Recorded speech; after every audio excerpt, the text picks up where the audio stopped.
তারা ভক্তের চরণ দুলি পেয়ে তারাও সবাই ভক্ত হয়ে যায়। এটা উদ্ধবকে ভগবান বললেন। ভগবান নিজে আচরণ করলেন, ভগবান মাথা ব্যথার অভিনয় করলেন। দেবর্ষি নারদ গিয়ে দেখলেন গোবিন্দ কাতরাচ্ছেন। ভগবানের আবার রোগ হতে পারে না, জগৎকে শিক্ষা দেওয়ার জন্য। কারণ ভগবানের তো জন্ম মৃত্যু এগুলো দিব্য, তার শরীর তো সাধারণ মানুষের মতো জড় শরীর নয়, দিব্য। তার আবার অসুস্থ কি? তিনি তো অসুস্থ লীলা করেন শিক্ষা দেওয়ার জন্য ভগবান। নারদ কি বলছেন, প্রভু তোমার কি হয়েছে? নারদ, আমার মাথা প্রচন্ড ব্যথা অনুভূত হচ্ছে। তাহলে কি করব প্রভু, কোনো বৈদ্য ডেকে নিয়ে আসবো? না, এই মাথা ব্যথা কোনো বৈদ্য সারাতে পারবে না। তাহলে কে সারাতে পারবে?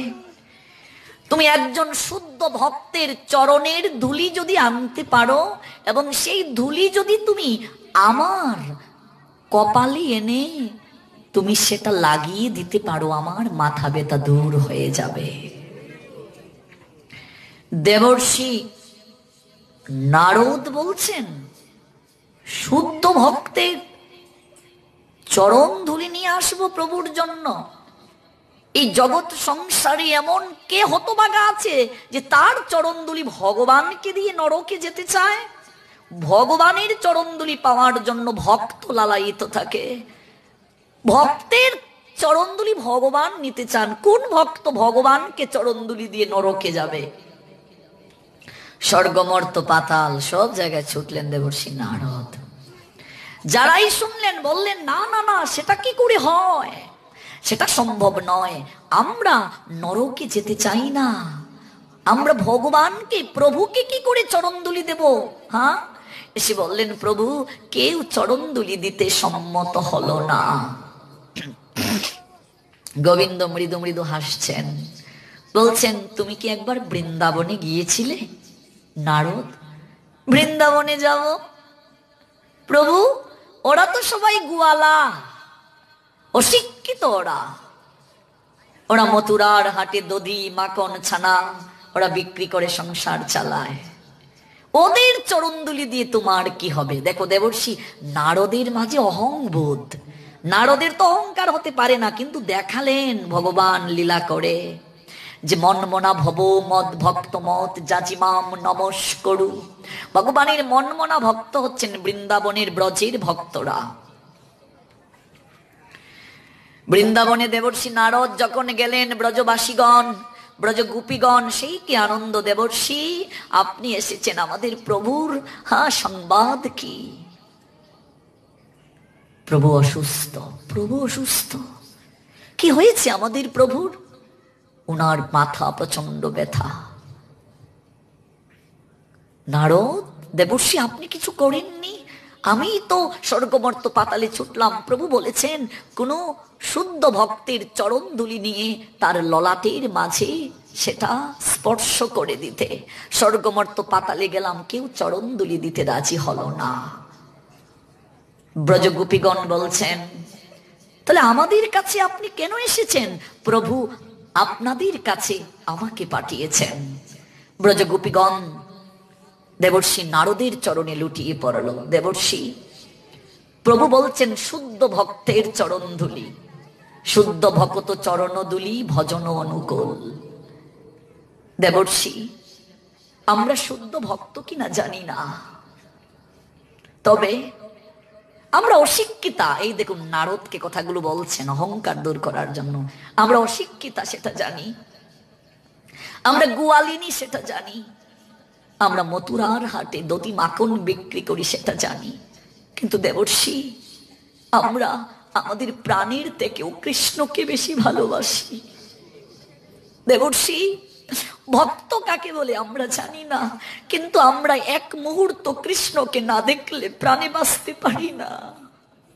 দেবর্ষি, এটা যদি ভালোবাসা হয়ে থাকে, এটা যদি শুদ্ধ ভক্তি হয়ে থাকে, আপনি আমাদের চরণধুলি প্রভুর জন্য নিয়ে যান।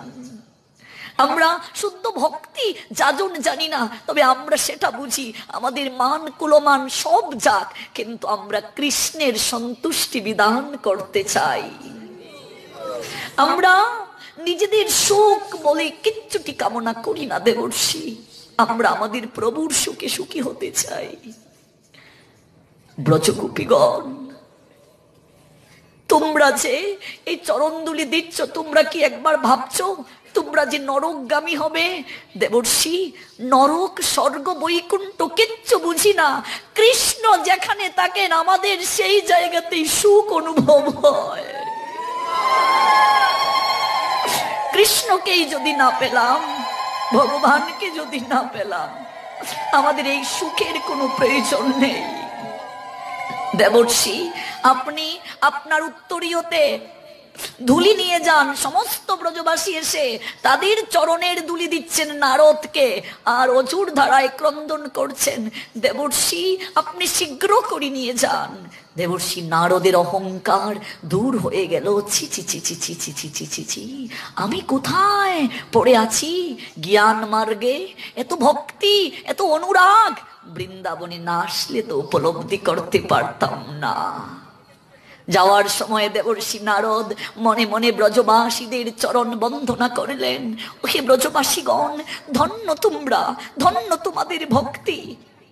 আমি বিনা বাজিয়ে কৃষ্ণ গুণ কীর্তন করি, আমি এতটা হতভাগা।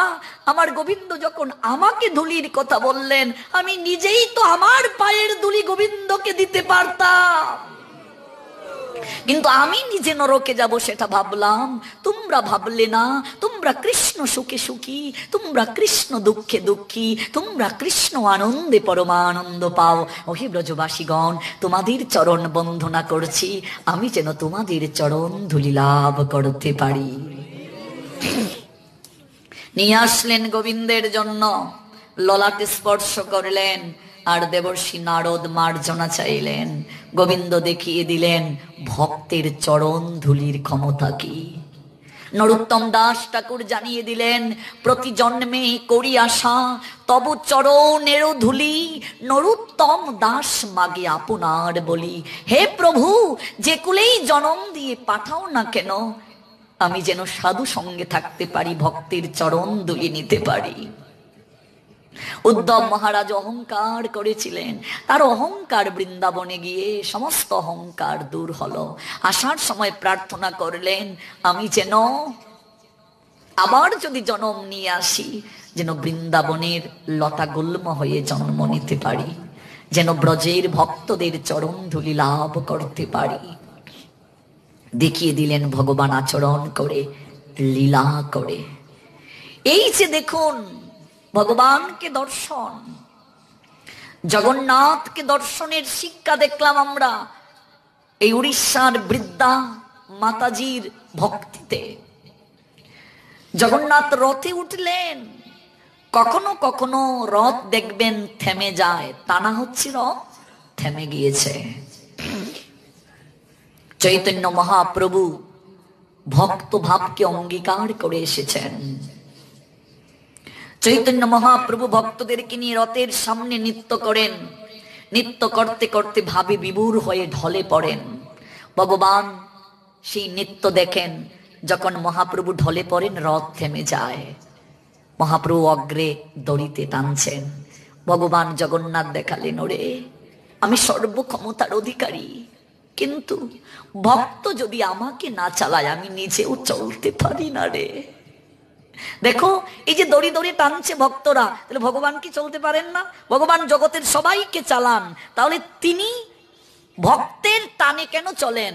কারণ ভগবান দেখালেন সংসারে ভক্ত আমার সবচেয়ে বড়, ভক্ত না চালালে আমি নিজেও চলতে পারি না। ভক্ত আমার মাতা পিতা, ভক্ত আমার গুরু, ভক্ত আমার নাম রেখেছে বাঞ্ছা কল্পতরু। ভক্ত করে ভক্তের খেলা, আমি করি প্রেম তরঙ্গ লীলা, আমি লীলা করি।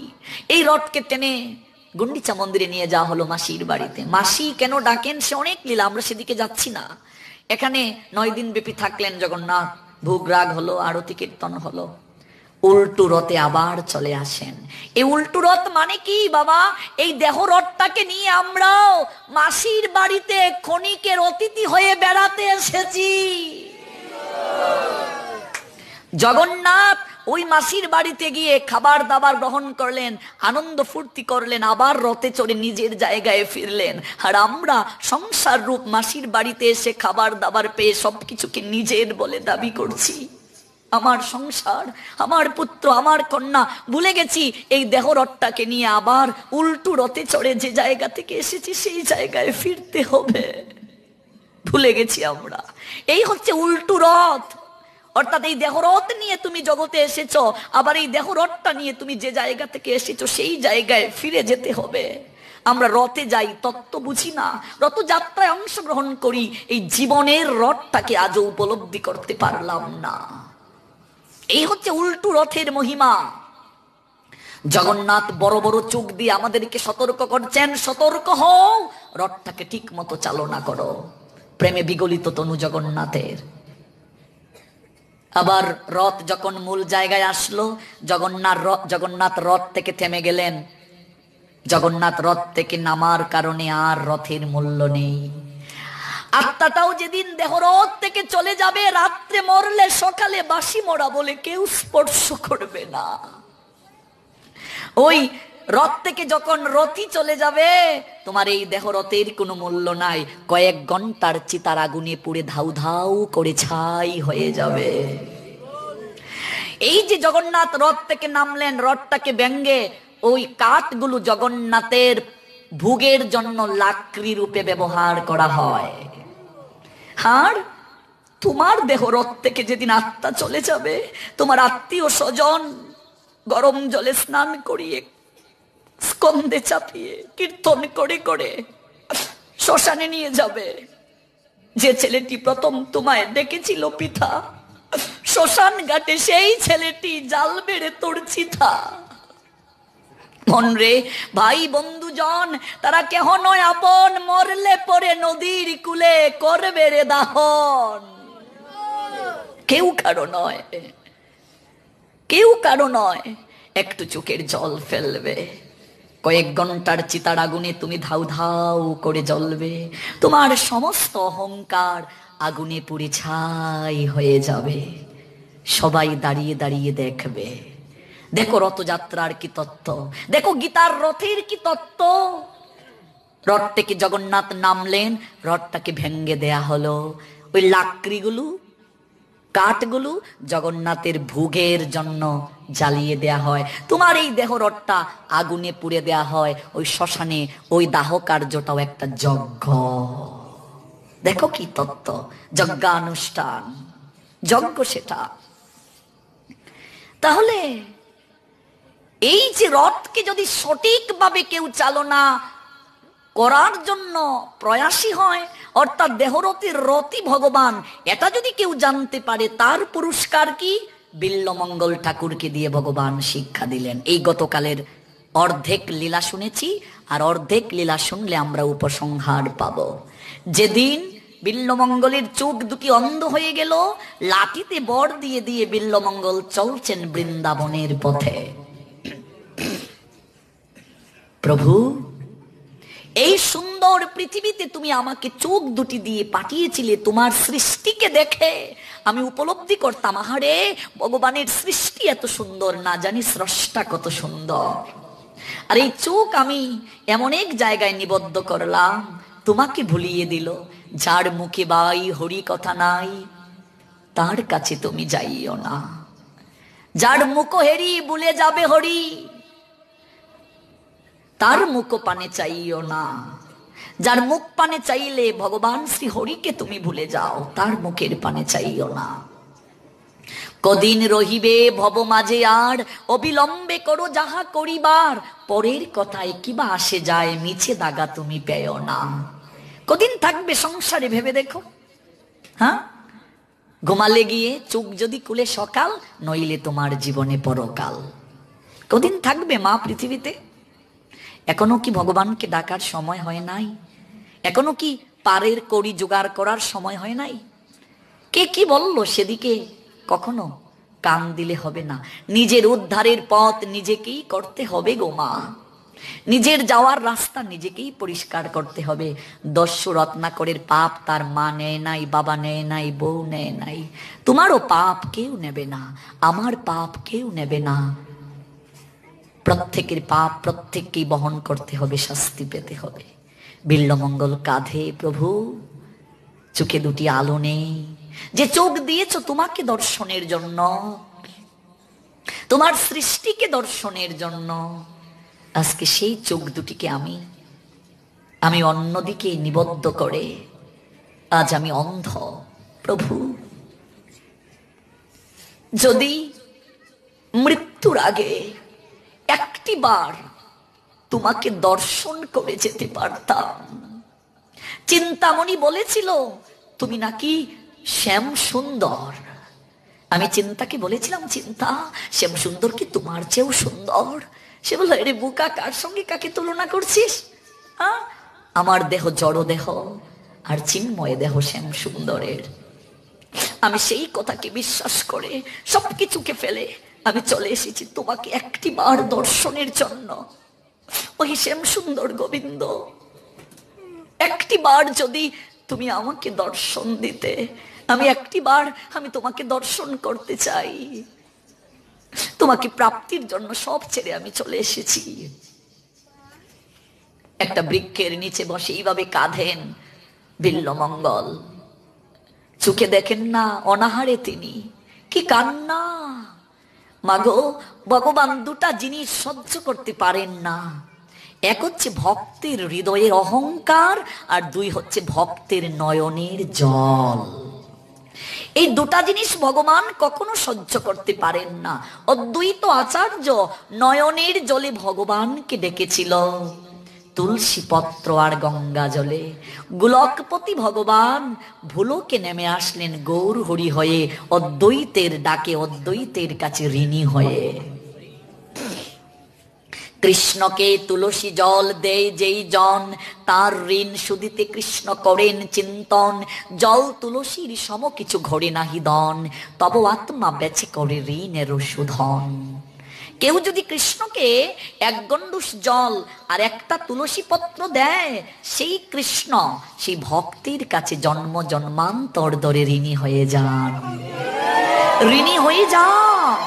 ভক্তের নয়নের জল আর তুলসী পত্রের এতটা মূল্য, ভগবান তার কাছে ঋণী হয়ে যান। কৃষ্ণকে তুলসী জল দেয় যেই জন, তার ঋণ শুধিতে কৃষ্ণ করেন চিন্তন। জল তুলসীর সম কিছু ঘরে নাহি দন, তব আত্মা বেছে করে ঋণের শোধন। নয়নের জল ভগবান সহ্য করতে পারেন না। আজ বিল্বমঙ্গল কাঁদছে, প্রাণ উগাড়িয়া কাঁদছে। ভগবান স্থির থাকতে পারলেন না, একটা ছোট্ট বালকের রূপ ধারণ করলেন, হাতে প্রসাদের থালা। বিল্বমঙ্গলের কাছে আসলেন, হাতটা ধরলেন বিল্বমঙ্গলের। কে? জীবনে কত স্পর্শ পেয়েছি, এরকম স্পর্শ তো কোনোদিন অনুভূত হয়নি। কে গো তুমি? আমার জীবনে সবচেয়ে আনন্দের স্পর্শ ছিল চিন্তামণির স্পর্শ।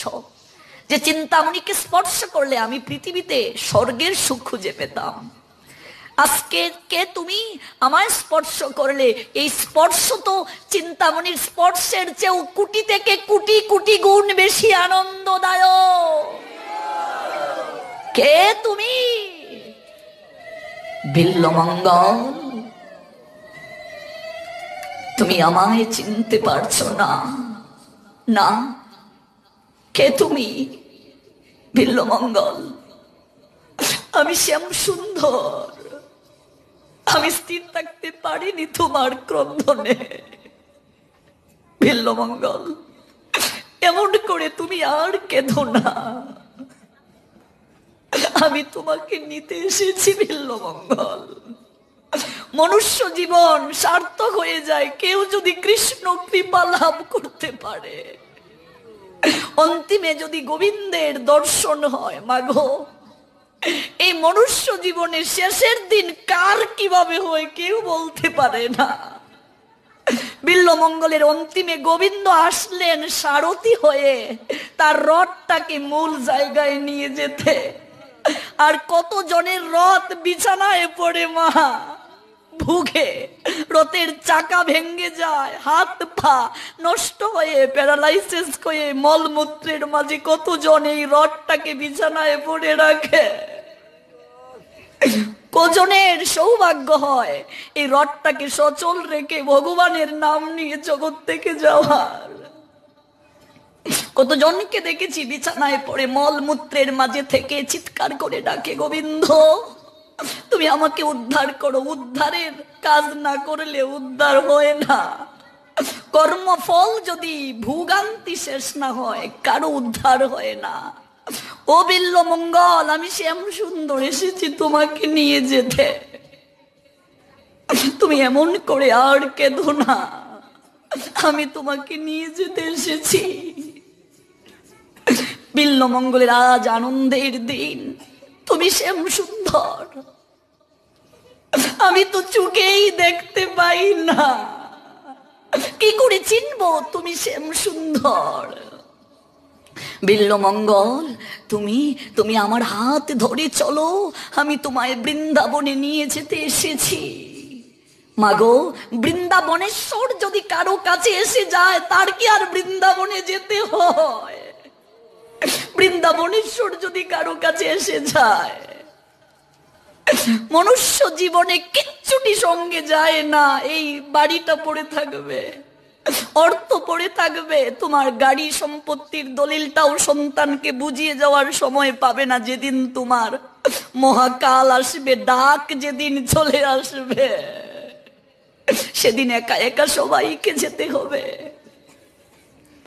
বৈষ্ণব কবি বললেন, ওরে ভাই বলো, বন্ধু বলো রে,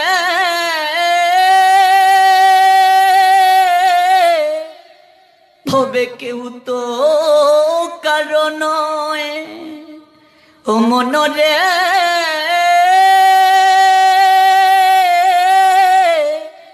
তুমি ভাই বলো, বন্ধু বলো রে, ভবে কেউ তো কারণ সেদিন একা একা ওরে যেতে হবে। একা একা যেতে হবে গো, কেউ কারো নয়। কি যাবে আজকের রাতের মতো এই 5 রাত সাধু সঙ্গ যে করলে, এই রকম রাত তোমার জীবনে যতবার আসবে, ওই রাতের সৎকর্মগুলো, ওই সাধু সঙ্গের সৎকর্মগুলো কেবল তোমার পারের কড়ি হয়ে যাবে। এগুলোই কেবল সঙ্গে যাবে, আর কিছুই সঙ্গে যাবে না। সেদিন একা একা যেতে হবে। বিল্বমঙ্গল, আমি তোমাকে নিতে এসেছি বিল্বমঙ্গল। দেখো, বিল্বমঙ্গল বলছে, আমি তো চোখে দেখি না, আমি তো দেখি না চোখে। এই চোখ তোমাকে দর্শনের জন্য তুমি দিয়েছ, আর আমি চিন্তামণি বারবণী তার প্রতি আকৃষ্ট হয়েছি, তবু সে আমাকে জীবনের উদ্দেশ্য বুঝিয়ে দিয়েছে, আমি তার চরণে প্রণাম দেই। শ্যাম সুন্দর, ও শ্যাম সুন্দর, একটি বার তোমাকে আমি দর্শন করতে চাই। আমার হাত ধরে চলো, হাত ধরে চলো। ধীরে ধীরে যাচ্ছেন। বৃন্দাবনের নৈকট্যে এসে শ্যাম সুন্দর গোবিন্দ ভাবছেন, আর একটু পরীক্ষা করে নেই, দেখি কতটা ভালোবাসে আমায়। ভালো জিনিস পেতে গেলে যাচাই করে তো দিতে হয়। স্বর্ণ যখন দোকানে নেবে, খাঁটি কিনা জ্বালাই করে দেখা হয়। আমি যাই বিল্বমঙ্গল। কোথায় যাচ্ছ তুমি? আমাকে রেখে কোথায় যাচ্ছ? আমাকে রেখে যেও না, আমি তোমার সঙ্গে থাকব।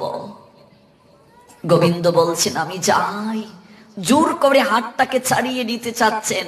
গোবিন্দ ভাবছেন দেখি কি বলে বিল্বমঙ্গল। চমৎকার একটা কথা বিল্বমঙ্গল সেই দিন জগৎ জীবকে শিক্ষা দিলেন। আমরা যার সূত্র ধরে গতকাল প্রসঙ্গটা টেনেছিলাম, প্রসঙ্গটা কারো মনে আছে কিনা জানা নেই, আমি আবার উত্থাপন করছি। কেউ যদি ভগবানের সঙ্গে যুক্ত হয়, সে যদি ভগবানকে ছেড়েও দেয়, ভগবান তাকে যেতে দেন না। এই প্রসঙ্গের সূত্র ধরে আমরা গতকাল শুনে আজ শেষ করছি। বিল্বমঙ্গল বলছেন, শ্যাম সুন্দর, হয়তো আমার ভক্তির শক্তি নেই, তাই আমি তোমাকে আজ জড়িয়ে ধরে রাখতে পারছি না, তুমি আমাকে ছেড়ে চলে যাচ্ছ। তবে শ্যাম সুন্দর, আমিও তোমায় বলছি, এমন একদিন সময় আসবে আমি তোমাকে আমার কাছ থেকে দূর করে দেব। সেই দিন তুমি আমাকে সর্বদা তোমার কাছে আঁকড়ে ধরে রাখবে। আজ আমি তোমাকে জড়িয়ে ধরে রাখতে চাচ্ছি, তুমি আমায় ছেড়ে চলে যাচ্ছ। এমন একদিন সময় আসবে যেদিন ভক্তি আর প্রেমের বন্ধনে তোমায় বাঁধবো, দেখি সেই বাঁধন কে ছুটিয়ে তোমাকে নিয়ে যেতে পারে। তুমি আমাকে এই কৃপা করো যেন ভক্তি আর প্রেমের বাঁধনে তোমায় বেঁধে রাখতে পারি। গোবিন্দ কি যে আনন্দ পেলেন বিল্বমঙ্গলের কথাটা শুনে। তুমি আমাকে চোখ দুটিতে আলো না দিতে পারো, এই হৃদয়ে চোখ দ্বারা আমি সর্বদা তোমাকে দর্শন করব। কি সুন্দর অপূর্ব কথা! ভগবান মোহিত হয়ে গেলেন বিল্বমঙ্গলের প্রেম আর ভক্তিতে। এই বিল্বমঙ্গল চোখে পরবর্তীতে আলো পেল, গোবিন্দের চরণ লাভ করল, কৃপা পেল। এই যে 5 দিন ব্যাপী আমরা কৃষ্ণ কথা শ্রবণ করলাম, নাম নামকারী বহুদা নিজ সর্বশক্তি তত্র অর্পিতা নিয়মিত স্মরণেন কালো এতাদৃশী তব কৃপা ভগবান মময়পি দুদৌরি বমেদৃশৈহ জনিন অনুরাগ। ভগবান বলছেন, আমার সমস্ত শক্তি আমার কথার মাঝে দিয়ে দিয়েছি, তোমার কর্তব্য কথাকে শ্রবণ করা কায় মন বাক্যে। এই কথা যত বেশি তুমি শ্রবণ করবে তত বেশি তোমার মঙ্গল হবে। আমরা শ্রবণ করলাম 5 দিন, চেত দর্পণ মার্জনম। এই কথা আমাদের হৃদয়কে, চেত মানে চিত্ত, চিত্ত মানে হৃদয়, হৃদয়কে মার্জন করবে। বব মহাদাবাগ্নি নির্বাপনম, ভবের আগুনকে নিভিয়ে দেবে। কাজে আয়োজনকারী ভক্তের কাছে আমরা চিরকৃতজ্ঞ। এরকম একটা সুন্দর পরিবেশ সুজিত দাদা করেছেন। ওনার পিতা, ওনার জ্যাঠা, ওনার পরিবারের সবাই, ওনার পরলোকগত যারা, তারাও ওই উপরের লোক থেকে সুজিত দাদা সহ ওনার পিতা, ওনার জ্যাঠা, কাকা প্রত্যেককে ওনারা আশীর্বাদ বর্ষণ করছেন। কারণ শাস্ত্র বলছেন, যে গৃহে সাধু ভক্ত বৈষ্ণবের মিলন হয়, পূর্বপুরুষেরা পূর্ব লোক থেকে, উপরের লোক থেকে, সেই জায়গা থেকে আনন্দে তারা আশীর্বাদ করে, তারাও সেই লোক থেকে আশীর্বাদ করছেন। তারাও কৃষ্ণ কথা শ্রবণ করে কৃতার্থ হয়েছেন। কারণ ভাগবতে আমরা দেখতে পাই, সে একটা প্রেত পর্যন্ত এই কৃষ্ণ কথা শুনে উদ্ধার হয়ে গিয়েছিল, বাঁশের মাঝে এসে বসেছিল। কাজেই তাদের পূর্বপুরুষ যারা চলে গিয়েছেন জগতের মায়া কাটিয়ে, তারা যে লোকেই থাকুন সেই লোক থেকে তাদেরকে আশীর্বাদ করছেন। আমরা আপনাদের 5 দিন ব্যাপী চরণধুলি নেওয়ার সুযোগ পেলাম। আমার এই 5 দিন ব্যাপী কৃষ্ণ কথা আস্বাদনে অনেক ভুল ত্রুটি হয়েছে, আপনারা আমাকে অধম জেনে মার্জনা করে দিবেন। আজ বিদায় বেলা সত্যি একটা রুটিন হয়ে গিয়েছিল, প্রত্যেক দিন রাত্রে আমরা এখানে আসবো হরিকথায়। বিদায় শব্দটা খুবই কঠিন মা, ছোট্ট শব্দ, কিন্তু এটাকে ব্যাখ্যা করা খুবই কঠিন। সংসারে কেউ কাউকে ছাড়তে চায় না, পিতা সন্তানকে বিদায় দিতে চায় না, মা সন্তানকে বিদায় দিতে চায় না, সন্তান মা বাবাকে বিদায় দিতে চায় না। তার চেয়ে আরো কঠিন কথা আচার্যগণ জানালেন, ভক্ত ভগবানকে বিদায় দিতে চায় না। আরো কঠিন কথা, ভগবান ভক্তকে বিদায় দিতে চায় না, কেউ কাউকে বিদায় দিতে চায় না। কবিগুরু বললেন, যেতে নাহি দেব হয় তবু যেতে দিতে হয়, তবু চলে যায়। সংসার বড় বিচিত্র, এখানে কেউ কাউকে যেতে দিতে চায় না, কিন্তু তথাপি যেতে হয়। অনাদিকাল ধরে এই আশার যাওয়া, এই বিদায় আর এই আশা, এই প্রবেশ আর প্রস্থান, এই প্রবেশ আর প্রস্থানে অনাদিকাল থেকে মানুষ ঘুরছে। ততদিন পর্যন্ত চলবে এই ঘূর্ণায়মান, যতদিন না পর্যন্ত আমরা গোবিন্দের চরণ লাভ করতে না পারব। তাই আবার হবে তো দেখা, এ দেখা তো শেষ দেখা নয়, তো এটা শেষ নয়, হয়তো আবার হবে আপনাদের চরণ ধুলি নেওয়ার সুযোগ। এই মাধবপুর রায়পাড়াতে 3 দিন প্রবচন আছে, আর 2 দিন পরেই এই মাধবপুর রায়পাড়াতে 3 দিন প্রবচন। আপনারা সবাই সেখানে আমন্ত্রিত। এর পাশে ব্রাহ্মণডুরা গ্রাম শায়েস্তাগঞ্জ উপজেলায় পড়েছে। মাঘের 20, 21, 22 3 দিন ব্রাহ্মণডোরাতে প্রবচন। আপনারা সবাই আমন্ত্রিত। তারপরে হরিশ্যামা আপনাদের কাছে, এখানেও 3 দিন ফাল্গুনে হবে প্রবচন। মনতলা রাধাকৃষ্ণ মন্দিরে 4 দিন হবে। আপনারা সবাই আমন্ত্রিত। তাছাড়া যারা ফেসবুক ইউজ করেন, প্রবচনের তালিকা দেখে নিশ্চয়ই যাবেন। আপনারা ভক্ত বৈষ্ণব, আপনারা গেলে আনন্দ হবে, আপনাদের চরণ ধুলি পেলে কৃতার্থ হব। আমরা আপনাদের সন্তান সম অনেক ভুল ত্রুটি করেছি, মার্জনা করে দেবেন। সবার মঙ্গল হোক, সবাই কৃষ্ণ কৃপা